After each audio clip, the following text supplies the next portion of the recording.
सबको जय यीशु की। प्रभु यीशु क्रिस्त में प्यारे भाइयों बहनों, नव जीवन का संदेश इस शीर्षक के अंतर्गत प्रतिदिन का ईश्वर का जीवंत वचनों को सुनने के लिए, उस पर मनन चिंतन करने के लिए और प्रभु हम सबों से क्या कहता है इस बात को समझते हुए उन वचनों के अनुसार जीवन बिताने की शक्ति सामर्थ्य मांगने के लिए मैं आप सभी लोगों का हार्दिक स्वागत करता हूं।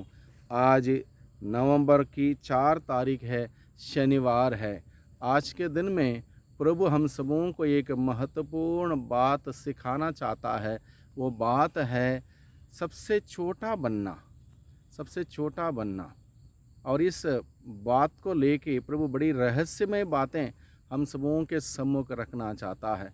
हम सभी जानते हैं प्रभु यीशु मसीह वो छोटा बने, जैसे कि संत पौलुस फिलिपियों को लिखे हुए पत्र अध्याय 2 पद संख्या 2 से आगे के प्रसंग में लिखते हैं, प्रभु यीशु मसीह ईश्वर थे, ईश्वर की बराबर थे, ईश्वर की बराबरी कर सकते थे, हर प्रकार का अधिकार उनके पास था, फिर भी उन्होंने मनुष्य का रूप धारण किया और बाद में दास का रूप धारण किया, दास बने। क्योंकि मनुष्य दास बने थे, पाप करते करते शैतान के हाथों में गुलाम बन चुके थे। उस गुलाम बने हुए लोगों को छुड़ाने के लिए प्रभु स्वयं दास बनते हैं और इस हद तक छोटा बनते हैं। ईश्वर छोटा बनता है, यानी कि मनुष्य बनता है, मनुष्य बन के इस धरती पर आता है। इस प्रकार से प्रभु छोटा बनकर इस धरती पर आता है। वो प्रभु हम सबों से क्या चाहता है कि हम भी प्रभु के इस फिलॉसफी को समझें, प्रभु के इस दर्शन शास्त्र को हम समझें। प्रभु के दर्शन शास्त्र के अनुसार, प्रभु के फिलॉसफी के अनुसार जो छोटा बनता है वही बड़ा बनाया जाएगा। जो अपने को बड़ा मानता है वो छोटा बनाया जाएगा। ये फिलॉसफी है प्रभु यीशु की। इस बात को लेके प्रभु आज के दिन में हम सबों से बातें करना चाहता है। क्योंकि आज के इस युग में, आज के परिवेश में, आज के समाज में हर कोई व्यक्ति मैं बड़ा कैसा बनूं, कैसे मैं बड़ा बनूं, दूसरों से आगे कैसे बढ़ूं, उससे बड़ा कैसे बनूं, इससे बड़ा कैसा बनूं, कैसे मैं उस व्यक्ति से आगे निकल जाऊं।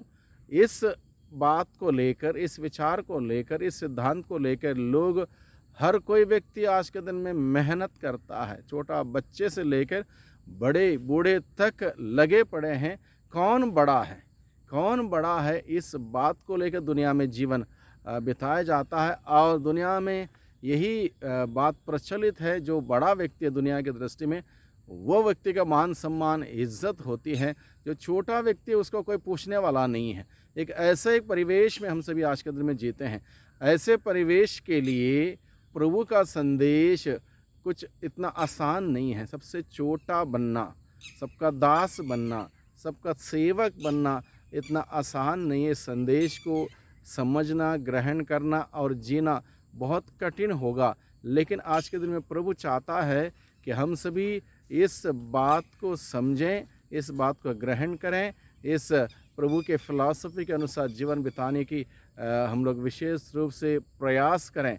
इसलिए आज के दिन में प्रभु का वचन हम सभी सुने। प्रभु का वचन संत लूकास के सुसमाचार अध्याय 14 पद संख्या 1 से 7 और 7 से 11 के प्रसंग में ये कहता है, ईसा किसी विश्राम के दिन एक प्रमुख फरीसी के यहाँ भोजन करने गए। वे लोग उनकी निगरानी कर रहे थे। अब यहाँ पर आज के दिन में फिर एक बार वही बात हम सुनते हैं जो कल हमने सुनी थी। एक प्रमुख फरीसी के यहाँ भोजन करने गए। फरीसी के यहाँ भोजन करने इसलिए गए कि प्रभु यीशु मसीह फरीसियों को, शास्त्रियों को, जो उस ज़माने के कानून कायदे जानने वाले लोग थे, वो उस ज़माने में धार्मिक लोग माने जाते थे, उनको असली धार्मिकता, असली कानून कायदा कैसे इस्तेमाल करना, इस बात को सिखाना था। और मनुष्य को कैसे महत्व देना, इस सभी बातों को सिखाना था, समझाना था। इसलिए प्रभु यीशु मसीह शास्त्री फरीसियों से वो एक आत्मीयता का एक रिश्ता बनाए रखने के उद्देश्य से उनके यहाँ भोजन करने गए।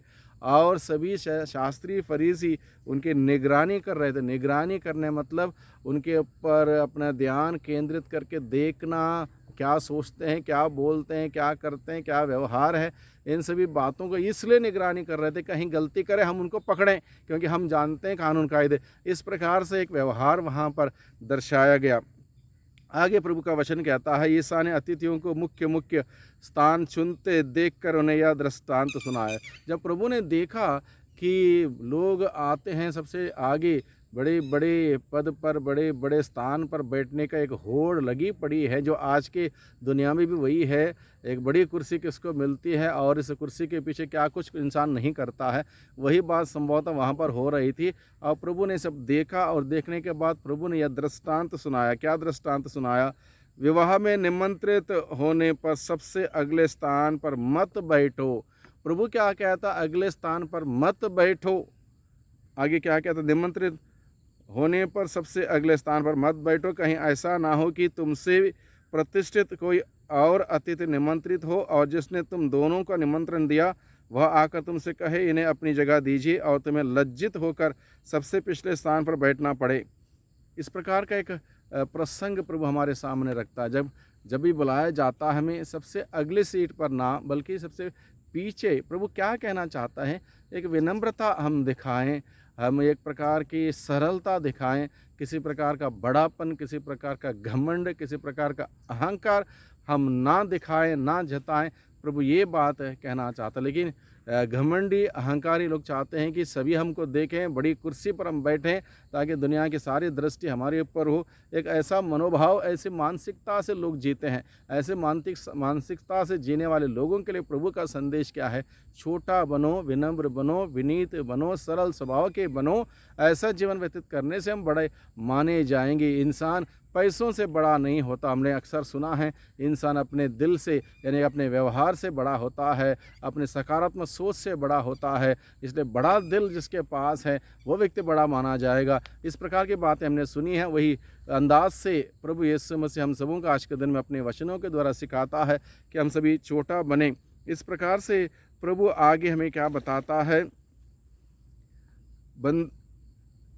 परंतु जब तुम्हें निमंत्रण मिले तो जाकर सबसे पिछले स्थान पर बैठो, जिससे निमंत्रण देने वाला आकर तुमसे यह कहे, बंधु आगे बढ़कर बैठिए। इस प्रकार सभी अतिथियों के सामने तुम्हारा सम्मान होगा, क्योंकि जो अपने को बड़ा मानता है वह छोटा बनाया जाएगा, जो अपने को बड़ा छोटा मानता है वो बड़ा बनाया जाएगा। प्रभु इस प्रकार से हमारे सम्मुख प्रमुख संदेश हमारे सम्मुख रखता है।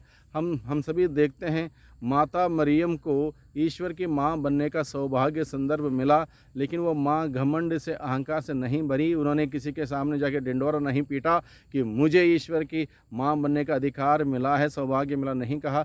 बल्कि उन्होंने कहा, मैं हूँ आपकी दासी, आपका कथन मुझ में पूरा हो। विनम्र था माता मरियम ने प्रस्तुत किया और उस माँ को कितना बड़ा दर्जा दिया, ईश्वर की माँ बनने का दर्जा दिया। इसलिए प्रभु यीशु के जीवन से हम सीखते हैं, माता मरियम के जीवन से हम सीखते हैं किस प्रकार से जो छोटा बनता है, अपने आप को छोटा बनाता है, विनम्र बनता है, विनीत बनता है, उसको किस प्रकार से ऊपर उठाया जाता है। इस बात को हम समझ सकते हैं। और आज के दिन में हम समझते हैं प्रभु का अनुसरण करने वाले के लिए हम सबों को छोटा बनना है। प्रभु का अनुसरण करने वाले हम सबों के लिए छोटा बनना है। जो व्यक्ति बड़ा बनना चाहता है, बड़े पद हासिल करना चाहता है, बड़े कुर्सी हासिल करना चाहता है, वो प्रभु का अनुसरण नहीं कर सकता, क्योंकि प्रभु स्वयं छोटे बन के इस धरती पर आए। इसलिए उस यीशु का अनुसरण करने के लिए विनम्र विनीत बनना बहुत ही ज़रूरी है हम सबों के लिए। प्रभु ये बात हमें सिखाता है। अगली बात प्रभु हमें सिखाता है, तमाम संतों के जीवनी से, माता मरियम के जीवनी से हम सीख सकते हैं। जो छोटा बनता है उसको प्रभु किस प्रकार से बड़ा बनाता है, इस बात को प्रभु हमारे सम्मुख रखते हैं। इसलिए आज के दिन में भाइयों बहनों में इस बात पर विचार करें। अगर हमारे मन में भी शास्त्री फरीसियों के भांति बड़ा पद, बड़ी कुर्सी हासिल करने का एक तमन्ना है, सोच है, एक विचार है, तो हम विनम्र बने, घमंड छोड़ें, अहंकार छोड़ें, विनम्र बने, विनीत बने। तभी ईश्वर का दर्शन होगा, तभी ईश्वर की प्राप्ति होगी, ईश्वर का अनुभव होगा। होगा और ईश्वर का अनुसरण कर पाएंगे, प्रभु यीशु को जान पाएंगे, उसका संदेश समझ पाएंगे। इसलिए प्रभु से हम आज के दिन में प्रार्थना करें कि हमें विनम्रता का पाठ हमें सिखाएं। सर्वशक्तिमान पिता परमेश्वर, धन्यवाद देते हैं आज के दिन के लिए, आज के वचनों के लिए, आज के वचनों के अनुसार जीवन बिताने की शक्ति सामर्थ्य हमें प्रदान कर। बड़े विनम्रता से, विनीत भाव से प्रभु आपका अनुसरण करने के लिए, आपका वचन सुनने के लिए, उसका पालन करने के लिए हम सबों को हिम्मत और साहस प्रदान कीजिए। दुआ करते हैं उद्धारकर्ता यीशु मसीह के नाम से, आमीन।